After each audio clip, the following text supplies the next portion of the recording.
Shabbat Shalom. Le 6 mai dernier, disparaissait une des grandes figures du sionisme religieux en Israël, et j'aimerais lui rendre hommage. Il s'agit du Rav Nachum Eliezer Rabinovitch, qui a été le directeur 32 ans durant de la Yeshivat Esder de Ma'ale Adumim. Il était un brillant savant de la Torah et a été également titulaire d'un doctorat en mathématiques de l'Université de Montréal. Il a été notamment un des grands spécialistes de Maïmonide. On lui doit un remarquable commentaire didactique sur l'ensemble du Mishneh Torah, la grande œuvre de codification de Maïmonide, qui a laissé une empreinte décisive sur tout le système de la loi juive jusqu'à nos jours. À mon sens, une des contributions majeures du rabbin Rabinovitch aura été sa tentative de combiner une approche orthodoxe de la tradition avec une conception progressiste de la loi juive, ce qui en soi est un véritable tour de force. Pour ceux que cela intéresse et qui lisent l'anglais, je recommande vivement la lecture d'une étude érudite qu'il a rédigée, The Way of Torah, la voie de la Torah, que l'on trouve aisément en ligne. Elle condense toute son approche, la justification de l'évolution des normes de la Torah, tout en considérant ces lois fondamentales comme éternelles. Au cœur des questions abordées s'en trouve une qui est capitale pour l'avenir du peuple juif, l'avenir spirituel du peuple juif.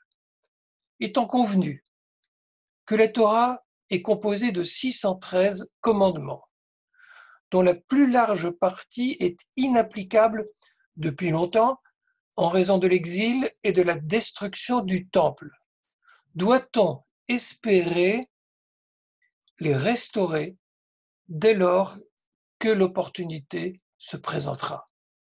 C'est une question très embarrassante car bon nombre de ces commandements heurtent la conscience moderne, comme par exemple les punitions corporelles, les exécutions capitales, la criminalisation du blasphème ou de certaines conduites sexuelles, ou l'application de la polygamie, du culte des sacrifices, et j'en passe.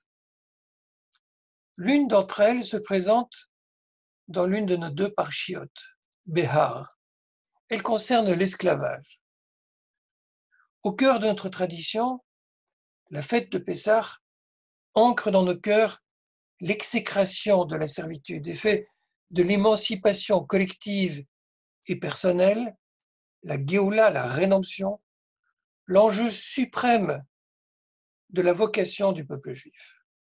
Pourtant, la société biblique et ensuite médiévale, jusqu'au temps moderne, admettait parfaitement l'esclavage.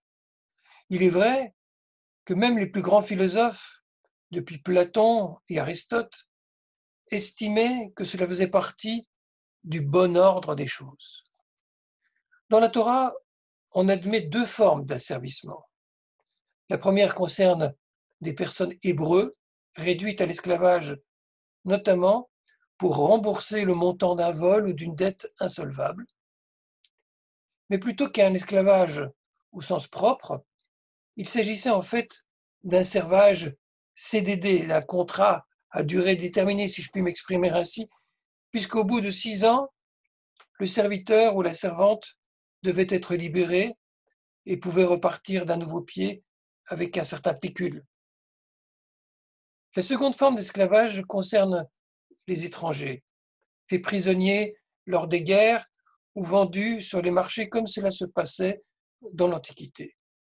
Ceux-là, que l'on dénomme cananéens pour dire non-hébreux, ne devaient jamais être libérés, ni eux, ni leur postérité. Je cite le verset de notre paracha, Veitnachaltem otam livnechem acharechem la reshet achuza leolam bahem ta'avodu. Ils pourront devenir votre propriété, vous les léguerez à vos enfants pour qu'ils en prennent possession après vous et les traiterez perpétuellement en esclaves. Lévitique 25. Dans le Talmud, deux grands Tanaïm, des maîtres de la Mishnah du IIe siècle, discutent du statut de ce propos biblique.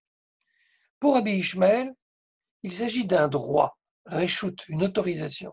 On peut, si on le désire, maintenir et perpétuer l'asservissement. Et si l'on préfère émanciper ses esclaves, on le peut également. Mais pour Rabbi Akiva, c'est un devoir, chova, obligation, de maintenir l'asservissement de manière perpétuelle. Comme il a été convenu à l'époque des Géonim, vers le Xe siècle, que la halacha, la norme à suivre, est toujours fixée selon l'opinion de Rabbi Akiva dans le débat qu'il a avec les autres maîtres, Maïmonide, au XIIe siècle, écrit dans son code de loi Kol hameshacher avdo over beose, quiconque libère son esclave cananéen de son initiative transgresse l'injonction vous les asservirez à jamais, à moins que le maître ait porté un préjudice physique irréversible et visible à son esclave, auquel cas il avait pour obligation, selon la Bible elle-même, de l'émanciper, ce qui en soi était un droit exceptionnel pour l'Antiquité et le Moyen Âge. Seulement voilà, un autre passage talmudique rapporte qu'un grand maître de l'époque de la Mishnah, toujours au IIe siècle, Rabbi Eliezer, avait pris l'initiative de libérer son esclave. Cela est d'autant plus surprenant que, selon le Talmud, il convenait avec Rabbi Akiva que maintenir l'asservissement d'un esclave était une obligation de la Torah. Pourquoi alors a-t-il contrevenu à la règle selon sa propre compréhension de la Torah? Je vous rapporte en bref le passage en question. Il arriva que Rabbi Eliezer entra dans la synagogue mais ne put former le minyan, le quorum de 10 personnes requis pour accomplir la prière publique. Il affranchit alors son esclave cananéen, non hébreu, pour qu'il puisse compter et compléter le nombre requis. Là encore, signalons une règle exceptionnelle. Un esclave non juif qui était émancipé devenait juif comme un converti. Il pouvait donc compter pour le minyan. Mais comment cela a-t-il été admissible, demande le Talmud? Rabbi Yehuda n'enseigne-t-il pas que quiconque affranchit un esclave cananéen transgresse le commandement injonctif de la Torah, vous les asservirez à jamais? Réponse, si c'est pour une mitzvah, un commandement impérieux, c'est différent, c'est admissible. Lidvar mitzvah shani. Mais ne contrevient-on pas alors au principe qui interdit d'accomplir un commandement si cela implique, pour ce faire, de commettre une transgression? Réponse, non. Si c'est pour une mitzvah au bénéfice de la collectivité, mitzvah des rabbins, c'est différent et donc permis, mitzvah des rabbins shani. Traité Brachot, fin de citation. Maïmonide, qui a lui-même édicté l'interdit de libérer les esclaves cananéens, connaît bien ce passage talmudique. Il se contente d'en prendre acte et note qu'en cas de besoin, du même ordre, on peut libérer son esclave. Pour le rabbin Rabinovitch, Maïmonide ne considère pas qu'il y ait ici, sur un plan formel, de transgression d'un commandement de la Torah, car l'interdit de libérer l'esclave serait un dérivé de l'injonction de le maintenir en esclavage, ce qui le rétrograde au rang de simple interdit rabbinique. Dès lors, face à un autre commandement rabbinique, celui de constituer le minyan, l'interdit de libérer son esclave peut passer au second plan.